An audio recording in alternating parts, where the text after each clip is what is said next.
In front of me is Sony Xperia Tablet Z, and let me show you how to change date and time on this device.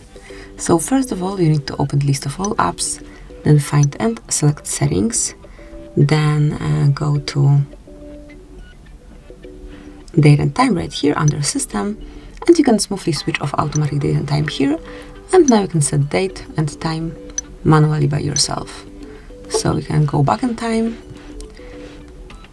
then tap on done, and that's it. So from now on, this set date and time is currently used, and also you can switch, change actually the time zone just like this, and also switch off 24-hour format clock and have 12-hour format clock instead. So it's up to you. Then you can select date format if you prefer any other, just mark it, and it will be applied.